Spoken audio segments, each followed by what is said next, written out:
Here are the best decks for this week's meta report. We have 8 of them, so let's go ahead and start with number 1, diving right on into Mega Altaria. Now this is very interesting this week, especially because of all of the massive tournaments that are going around and everything else like that this weekend.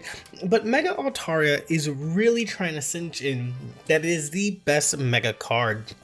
We see a lot of fighting between Mega Altaria and the newest edition of Mega Kangaskhan being added into the game, but folks are falling back onto Mega Altaria as just kind of like their sweet spot here.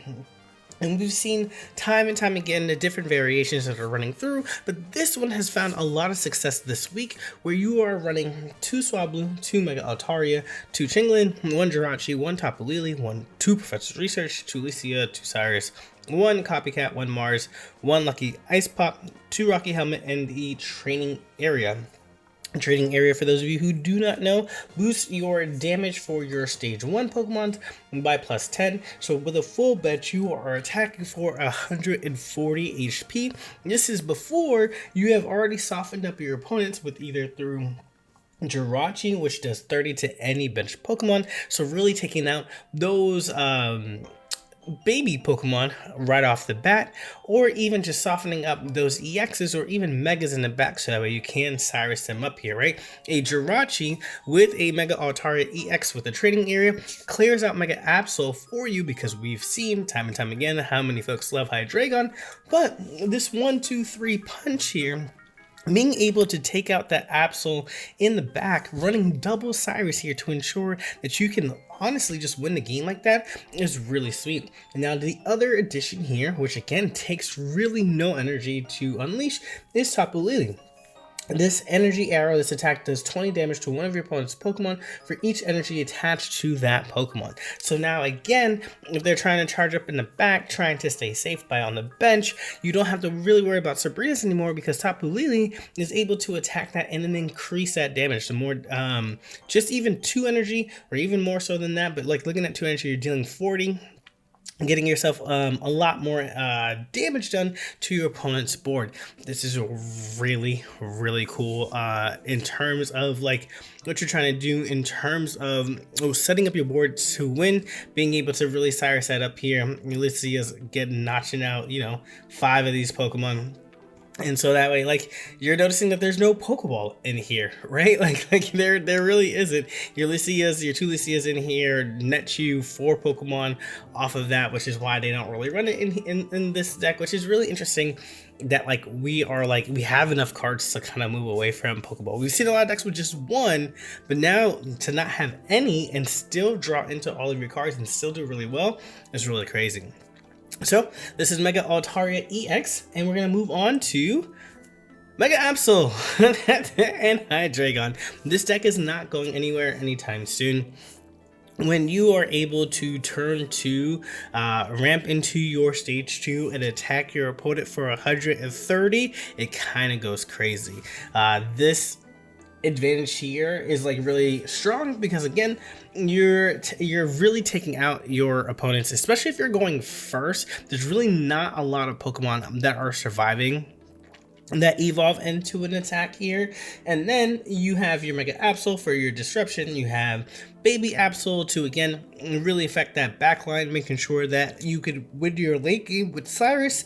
And what's really strong here that folks have been really linking into is the Nihilego package. Just having 1 and the poison barbs just continuously draining away at your opponent's health puts them at range for Hydreigon when Hydreigon's ready to blast with that Hyper Ray, or even low enough to take it out by Darkness Claw or on the Pokemon checkup. So you deal the 80 and that minus 30 will be able to take you out from there.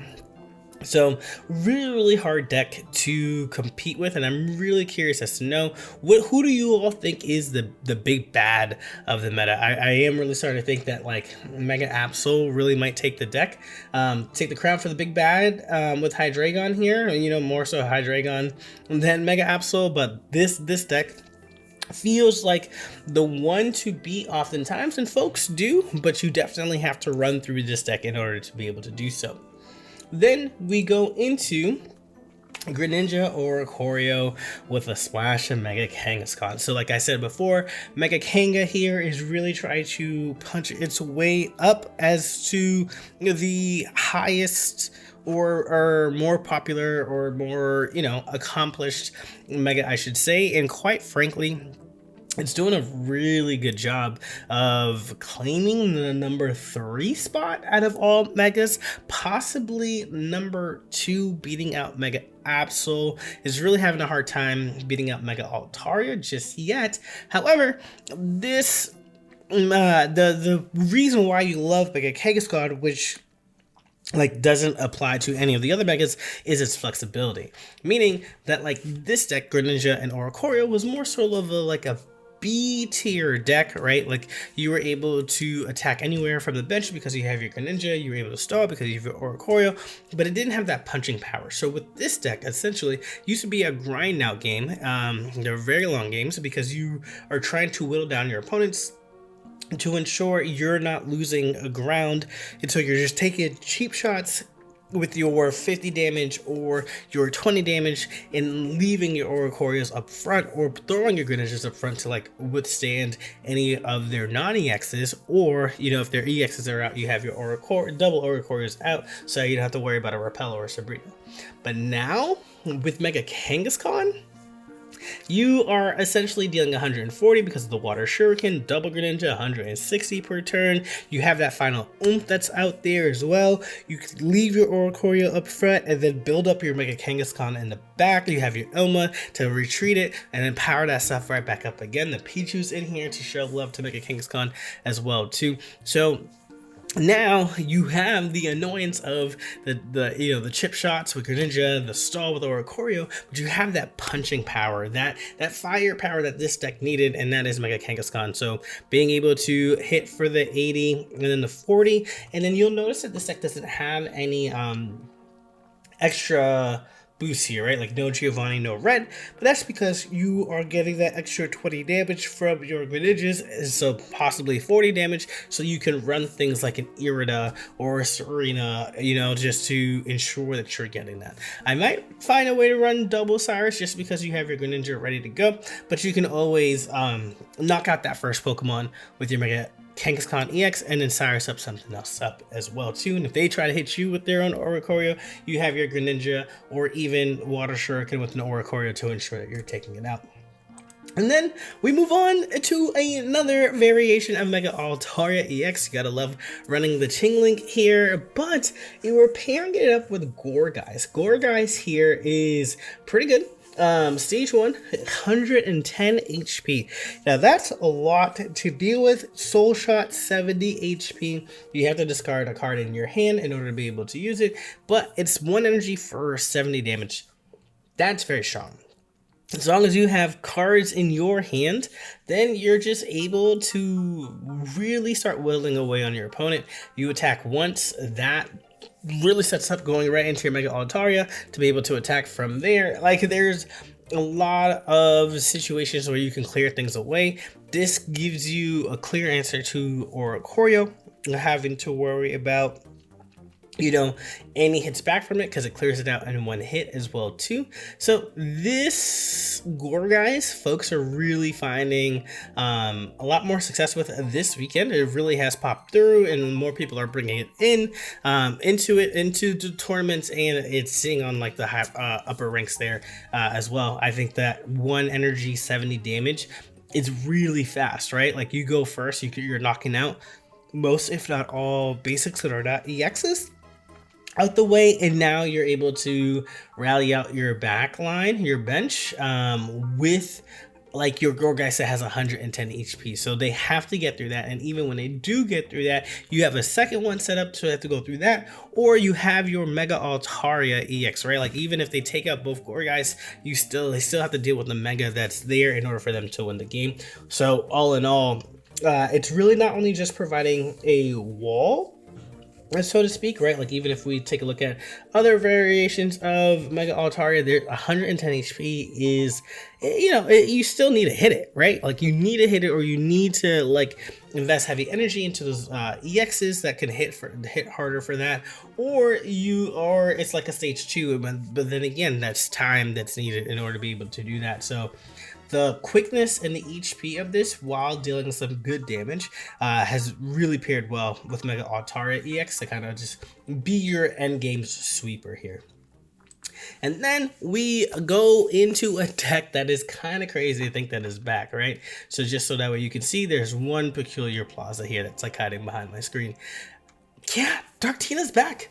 It is the same way as before. You have your cards out here. You're waiting the 3 turns because you need to make sure that your Giratina is online. So your Broken Space Bellow, you are attaching that dark energy because this is dark only onto your Darkrai EX. So that way you can ping not only with your Nightmare Aura, but you are also going up to attack for your 80. So once that's there, you're able to do that. Now, what's the cool thing about this deck here, right?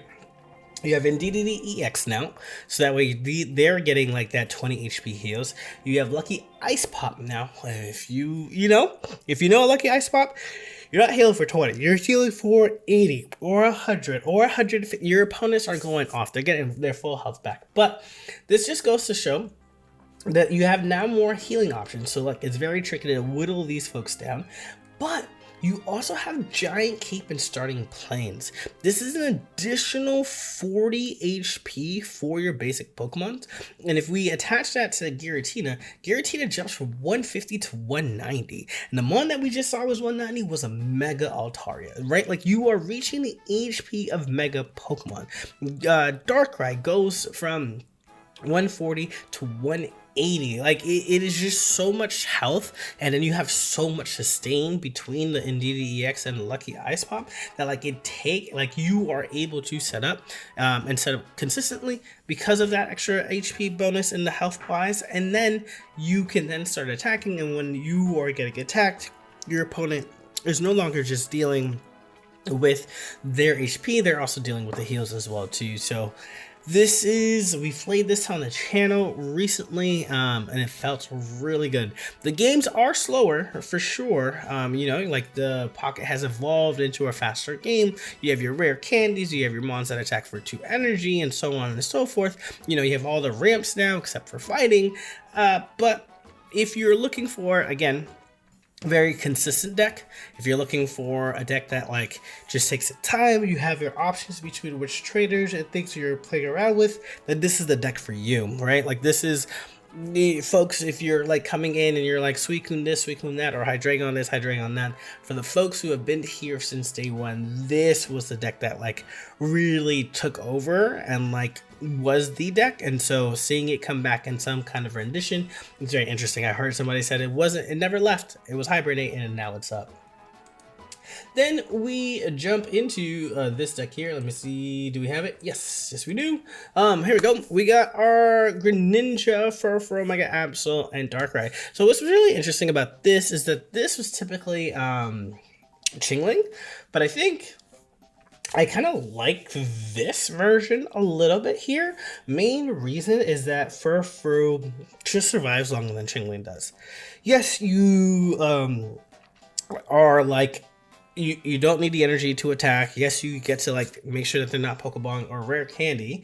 But what's really nice here is that like you're dealing that 30 damage. You're taking that 20 less health. You can possibly attach that Rocky Helmet to that Furfrou and continue to do there. And then since it only requires 1 energy to attack, and is colorless, you are also doing more damage over time, which softens things up for your Darkrai, for your Mega Absol. So there is a world in which you are hitting for 20 with the Water Shuriken, hitting for 20 with the Nightmare Aura, and then you're tackling for 30. Like, that's 70 damage in a turn. 90 if you have 2 of these up, 110 if it's a Rocky Helmet.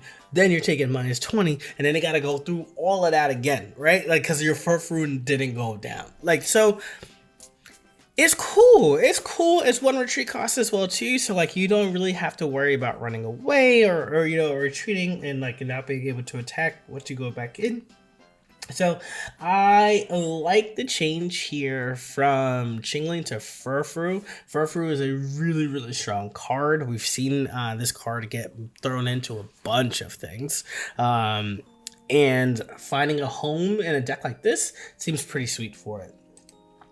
Then we run into Magnezone Oricorio, and yes, they threw the Mega Kangaskhan in here. So you have Elemental Switch to like ride up any of these like Magnetons and then go in there.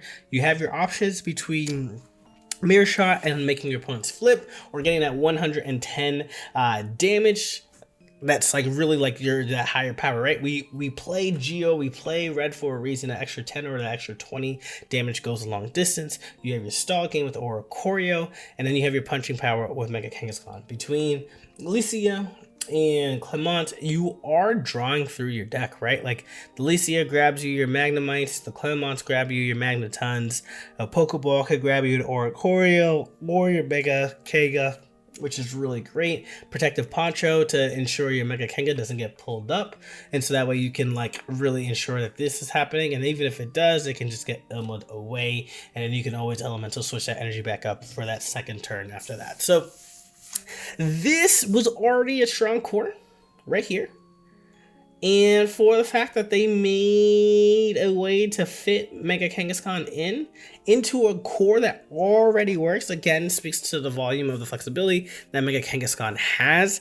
And we have to continue to see like how much can this deck stay in competition with everything else. This was taking a very hard hit against the likes of like Hydreigon, just because again of the setup that is needed to get this here.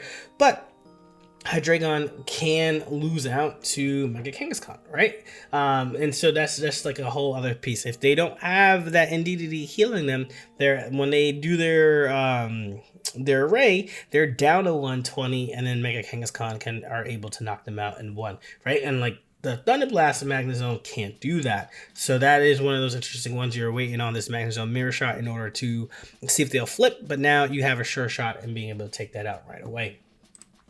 And then last but not least, ladies and gentlemen, we're talking about Suicune Greninja. It's kind of crazy to see that this is the deck that's like towards the end of the video, but after combing through tournaments, there was just like one more that kind of like really showed the strong presence of Suicune and Greninja, so obviously we included in here, but it's not the more popular deck that folks are looking to play with. I don't know if it's a little burnt out or whatever the case may be, but it might be cool to play, Suicune EX and Greninja again, now that it's not, as popular. I say this, but in all honesty, I probably don't mean that. But it is the consistent deck here, right? And then now you get a little bonus HP for your Suicune and your NDDD and your Froakie in case you started with the starting plane. So you have your healing, obviously, with your NDDD EX.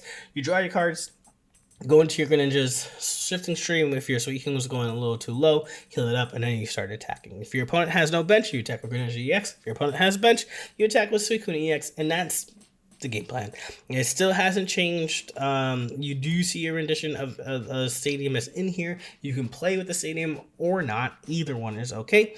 But this just gives you, again, just some extra HP. Suicune being at 160 does like get you far. Suicune being at 180 with the giant cape also takes you far away too. Like, right, being able to, the longer you stay in that active spot, the more cards you're able to draw, and then being able to draw through your deck at twice the rate as your opponent really puts you in a much better spot than them. And that's just facts. But ladies and gentlemen, let me know, what decks are you playing this week? What are any of these on here as to one of the ones that you are? And if not, comment down below what deck it is. And as always, y'all, if you enjoy the vibes of this channel, be sure to hit that like button, subscribe, and definitely hype up the video. We'll catch you on the next one.